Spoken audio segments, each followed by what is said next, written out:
कि mid cap की जो ये रैली चल रही है इसको कैसे एड्रेस किया जाए और अप्रोच क्या होना चाहिए आपको मार्केट को लेकर के। हमने ये भी प्रॉमिस किया था कि हम थोड़ा सा बात करेंगे स्टॉक पिक क्या होते हैं और साथ ही जियो फाइनेंशियल्स में क्या हो रहा है। तो देखिए जियो फाइनेंशियल्स में जब वो लिस्ट हुआ तो उसके बाद से उसमें लगातार लोअर सर्किट्स लगे।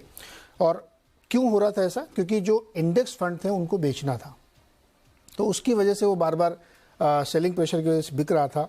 एक रिपोर्ट आई थी जिसके मुताबिक करीब करीब 15 करोड़ के आसपास शेयर वो जो पैसिव फंड होते हैं उनके बिकने थे, तो इसीलिए लगा। अब वो ऐसा अंदाज़ा लगाया जा रहा है कि शायद वो ओवर हो गई, इसीलिए शुक्रवार को उसमें आपने देखा होगा कि वो लोअर और अपर दोनों लगाने के बाद बीच में एकदम फ्लैट सा बंद हुआ है। और अभी वो T2T सेगमेंट में, जिसका मतलब ये होता है कि आपको डिलीवरी लेनी पड़ेगी। अगर आपने बाई किया है और आपने सेल किया तो आपको देनी पड़ेगी, ट्रेडिंग नहीं हो सकती उसमें। और 10 ट्रेडिंग सेशन के बाद वो T2T से बाहर आएगा और उसके सर्किट फिल्टर पे एक्सचेंजेस वगैरह रिव्यू करेंगे। तो ये तो एक बेसिक टेक्निकल चीज़ हमने बताई।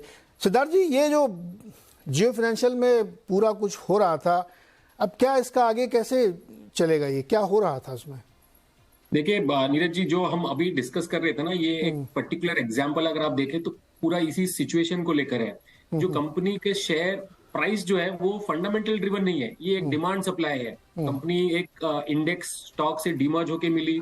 अब वो सारे इंडेक्स फंड के को अलॉटमेंट हुआ और ना कि इंडेक्स फंड्स। अगर आप देखें तो सम ऑफ द ग्लोबल फंड, चाहे वो FTSE का फंड हो, चाहे वो MSCI का फंड हो, अब ये सबको ये शेयर्स मिला है। अब या तो कोई इन्हें रखेंगे या नहीं रखेंगे। इंडेक्स फंड से तो अब हमने जो BSE और NSE ने कहा है कि ये इनको अपने इंडेक्स से द डे ये सर्किट नहीं लगेगी उसके बाद ये इसको इंडेक्स से निकाल देंगे, तो डेफिनेटली एक राउंड ऑफ सेलिंग आएगा। बट ऐसे बहुत सारे अदर शेयर होल्डर्स हैं जिनका डेटा शायद हमारे पास नहीं है, जो शायद उसे या तो बेचना चाहे या तो बहुत सारे ऐसे भी शेयर होल्डर्स हो जो इसे खरीदना चाहे। अगर इसकी कोर बिजनेस की बात करें तो बल्क ऑफ द जो वैल्यूएशन है आज उसके जो ट्रेजरी शेयर्स है, जो रिलायंस इंडस्ट्रीज में जो 6% से ज्यादा स्टेक वो होल्ड करते हैं, उससे मिलता है।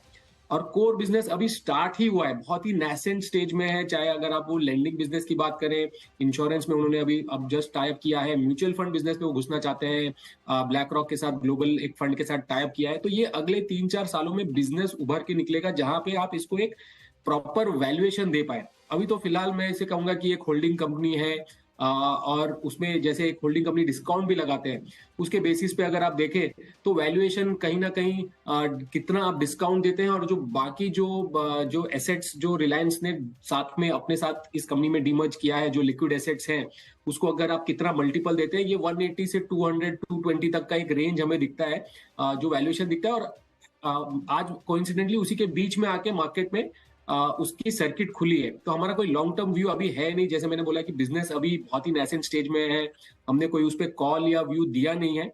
बट ये मोटा मोटी जो व्यू बैठ रहा है रिलायंस जियो फाइनेंशियल पे, वो ये बैठता है।